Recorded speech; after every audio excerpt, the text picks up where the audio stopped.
What's up, spectators? Welcome back to an episode of Ace Attorney 6. We are just about to nail Mr. Nichidi to the wall for the murder of Bloomsbury, right now. Because he's got motive. And we're gonna prove he's got that motive. And then finish Mr. Bloomsbury off to silence him. Was a man dear to Mr. Sprocket's older sister. Selina Sprocket's fiancé. Not that I'm positive, but it's certainly possible. This fiancé could have made Bloomsbury attack Ellen to get his revenge on Soren. What? Her fiancé?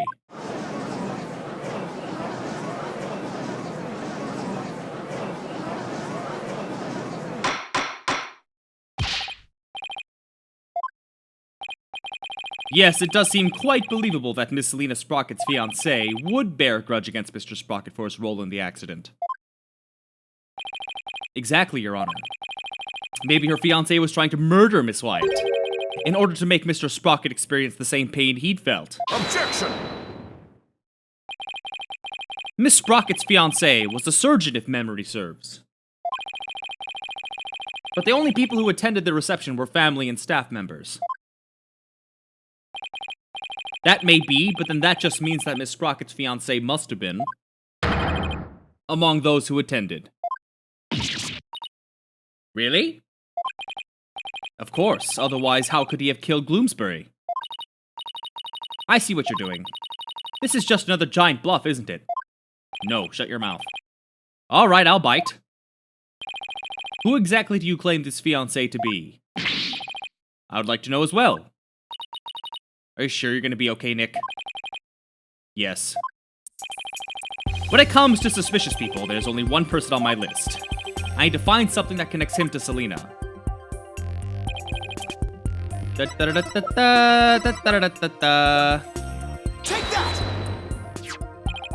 Please take a look at this photo, Your Honor.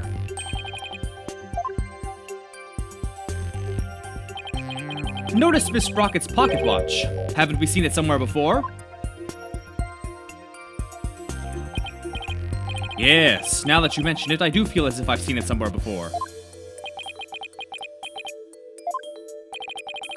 I believe we've all seen it, right here in this very courtroom. Impossible. That's right, the pocket watch in this photo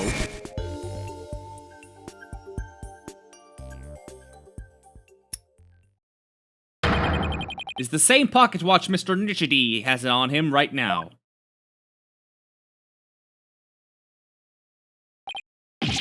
What? This is clear proof of a strong connection between Pierce and Selina. Well, Mr. Nichidi, is this true? Mr. Nichidi, you were once engaged to Selina Sprocket. That pocket watch, you keep it as a memento of her, don't you?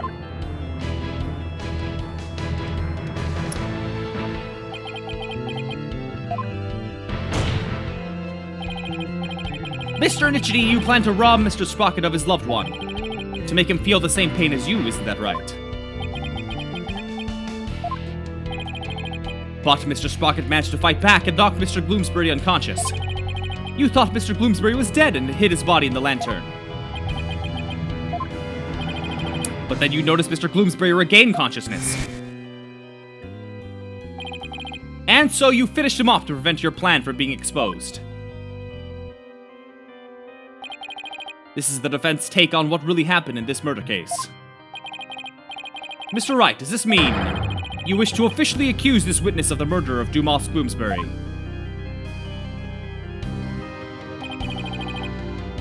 Yes! The defense indicts Pierce on the charge of murdering Dumas Bloomsbury. Oh my. Mr. Nichidi, would you care to respond? Man, this lawyer just yaps on and on and on. As you guessed, this watch is a memento of Selina. It stopped working at the time of the accident, though. Then you really are. Then why are you always checking it, you weirdo? I was Selina's fiancé, and not just her fiancé. But the surgeon beside her deathbed. Objection! Mr. Nichidi, why didn't you tell me any of this before? Shut it, you useless prosecutor.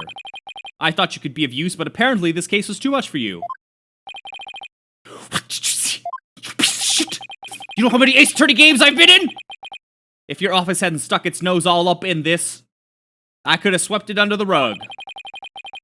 Not only did you interfere with the case, but you even let me fall under suspicion. That's because you kept trying to cover things up on the sly. But covering things up wasn't your only involvement. The only person who had a motive to use the victim to try and kill Miss Wyatt was you.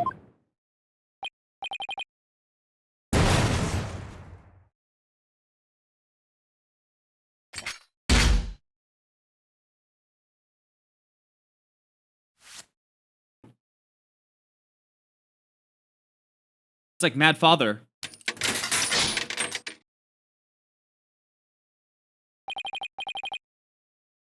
What was the girl's name in Mad Father that he's always saying? I don't remember what it was anymore. Malignant tumors. There are malignant tumors in this courtroom, lesions oozing with false charges. Yes, now come the doctor metaphors. The tumors are one idiotic lawyer and one useless prosecutor. After the truth is revealed, I'll have the both of you incised from the legal world. Yes. I'd like to see you try. With the power of the Sprocket family, be a stitch.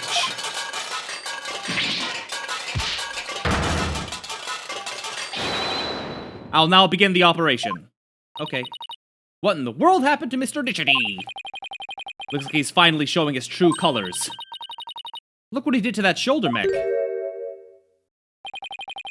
Quit your yapping before I suture your chatty lips shut. It's like he's a completely different person. Sure looks like it, huh? We can't let our guards down now. Mr. N, it's finally time for you to testify. Testify to the truth. It seems we're entering the final act at last. Witness your testimony, please.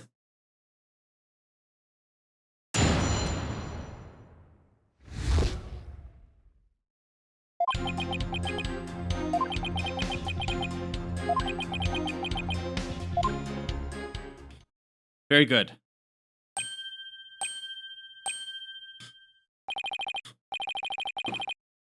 Why didn't you say anything?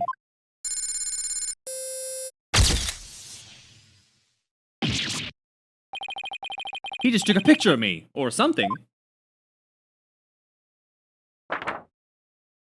Ooh, neat. You want me to voluntarily testify, hoping I'll make a slip of the tongue. Not a very impressive plan, or brain, I might add. That was uncalled for. Especially since you can't see brains in an X-ray, you piece of shit surgeon. No wonder you're a butler. If you want to know something, you ask the question. I'll answer, but I have no intention of making any voluntary statements of my own. What's he trying to do, Nick? He's using the silent treatment as a strategy to avoid getting tripped up. Clever guy. No more lies, Mr. Nichidi. You'll tell us nothing but the truth from now on.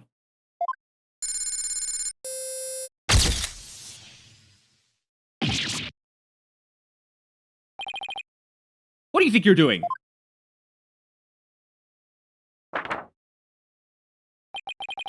No one asked you to speak, just keep quiet over there and play with your frills. How dare you? Well, this is a rather unconventional situation, but please proceed. Yes, Your Honor.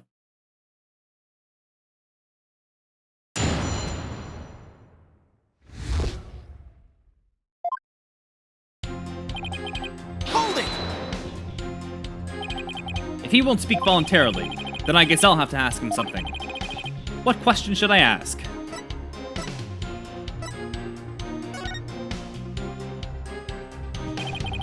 You've been nursing a grudge against Mr. Sprocket over the loss of your fiancée, isn't that right? I'd be lying if I said I felt no resentment whatsoever, but Master Soren didn't cause that accident on purpose. Master Soren himself has suffered greatly.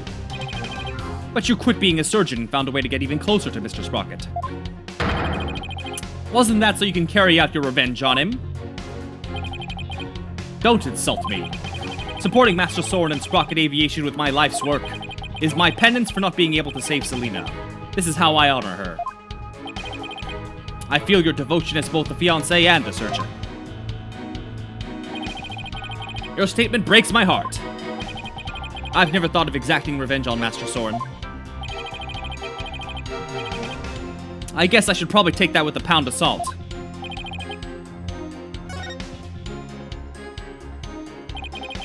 Yes, please, Your Honor. I have to find an opening somehow. Okay.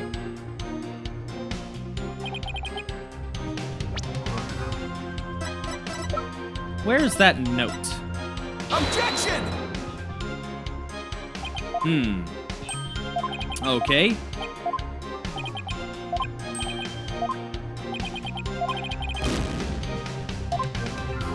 Bump. Bum ba-dum bum bum. Hold it! So you... Yes, he just said that. Of course not. Selena wouldn't have wanted that. I've thrown my own life away and lived solely for the sake of the Sprocket family. That's how I show my love for her. Alrighty then. Well, one thing's for sure. Pierce gets really emotional when it comes to Selena. No kidding. I'm not sure how he feels about Soren, but his love for Selena is pretty obvious.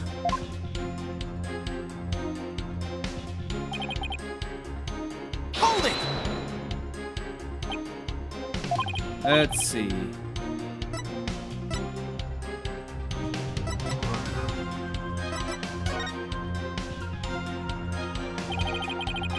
Isn't it true that when Mr. Gloomsbury regained consciousness inside the lantern, you murdered him in order to silence him? He was an excellent employee and very loyal to me. Gloomsbury was my right-hand man. I'd suffer the most from losing him. You really think I'd kill a guy like that? That would make sense only if you were innocent. But since your goal was revenge, you don't really have to care about something like that. But I am innocent, I tell you. Don't try to force your conjectures onto me. I guess without decisive evidence, I can't pursue this line of questioning any further.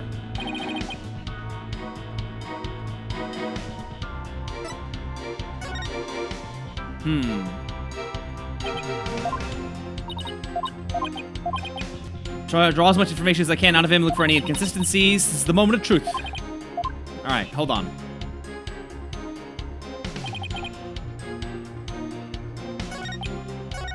Hold it! Let me try actions. On the day of the incident, you were constantly surrounded by your subordinates. Is that right? Absolutely. I was in someone's line of sight at all times. After all, I was busy taking care of every detail of the event. Mr. Edgeworth, I believe your investigation backs up my claim. I got statements that said groups of his subordinates work with him in rotation, so he was always with someone. As the prosecutor just said, I couldn't even get close to the lantern containing Gloomsbury by myself, let alone kill him. Pierce didn't have a chance to get close to the victim alone, huh?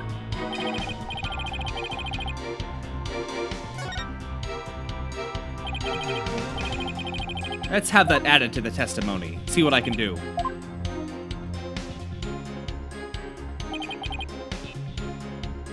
Hold it! You were always in someone's line of sight. I was surrounded by family members and staff as we prepared for the reception. During the reception, I was stationed behind the sweetheart table to attend to the couple. When could I have possibly committed the murder? I'm not buying it. If Pierce is the true killer, then there must have been some time when he was out of everyone's sight. What do you think, Nick? Is there a chance? As long as we have some kind of testimony from him, there has to be. I'll just have to compare his testimony against the evidence. I have to do this right. Okay, let's go back here. Present. There are 2 reception photos. Where are they? So that's one. Wait, where's the other one?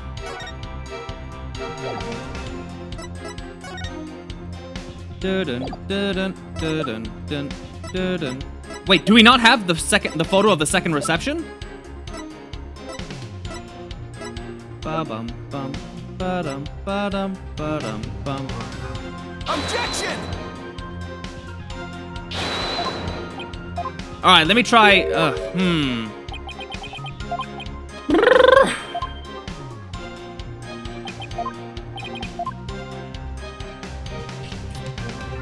Come on, I get it. Yes, the 100% penalty. Yes, you've already said that before. You're recycling your punishment dialogue. Bum. Bum, ba-dum, bum. Ooh!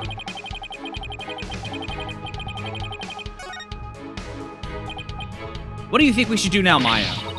That one statement sounds awfully fishy to me, Nick. I was thinking the same thing. So now it's just a matter of deciding which piece of evidence to present. I'll take another look at the evidence.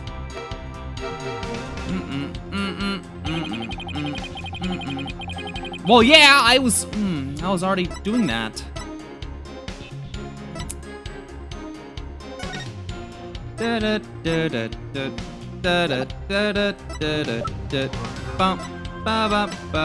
Fog machine? Objection! Nope. Huh.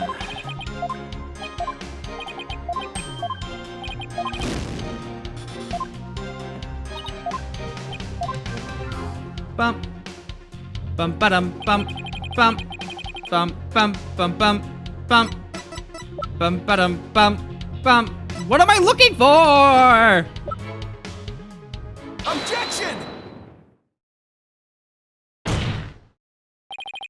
Mr. Nichidi testifies that he was always with someone at the time of the incident, and never had a moment alone to commit the crime. Yes, and the police investigation backs that statement up, doesn't it? But there was an opportunity, in fact, one and only one. A moment when Mr. Nichidi could have killed Mr. Gloomsbury without anyone noticing. And the one thing that made that moment possible is shown here in this photograph. With all those people watching, I couldn't have possibly committed murder. Do not believe him, Your Honor. This lawyer is a malignant tumor. He wants to infect this judicial body with virulent accusations. I'd ask that you keep quiet this time. We need to evaluate the defense's claim. And your yammering only serves to throw further suspicion your way. Mr. Wright, let's see this one thing you mentioned. But be warned, this had better not be one of your offhanded claims. Who do you think you're talking to? Very well. Please point out for us the one thing that made the moment of the murder possible.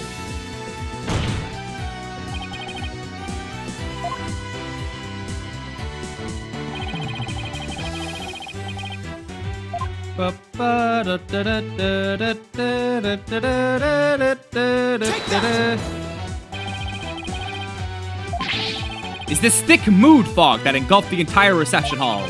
It is under the cover of this fog that Mr. Nichidi murdered the victim. What? Mr. Nichidi was standing right next to the lantern that Mr. Gloomsbury was in. This was the only moment the murder could have been committed without being seen. Objection! I can accept that there was a moment when the witness was obscured from others. But that doesn't prove Mr. N killed the victim at the very moment. If you can't prove the crime was committed during the reception, the trial ends here. I was so caught up in finding a foothold that I forgot to think that far ahead. Well done, Mr. Edgeworth. It's time to call this trial's time of death. Well, can you prove the murder happened during the reception? Don't even bother, his claim's dead on arrival. Victory is within your grasp, prosecutor. Quiet, witness. I have no interest in victory. All I care about is the truth. One that we can only arrive at through further deliberation. Enough of this, Your Honor. This trial is over. No, Mr. N. That is for me to decide. Mr. Wright, can you prove it? Can you prove that the murder was committed during the wedding reception? Why is there no verdict yet? The lawyer's obviously out of answers. The prosecutor, the judge, they're all infected. Their malignant stupidity is so advanced not even the best surgeons can save them. In fact, not even a brain transplant could cure them. This court is infected with idiocy. It's a pandemic. Objection! Mr. N, that's enough. Finally ready to give up, are you? Just the opposite, actually. I'll prove the murder was committed during the reception. By you. And we'll save the proving and the murdering of the murdering and the not guilty verdict for the next episode. So stay tuned, and thanks for watching. Bye-bye!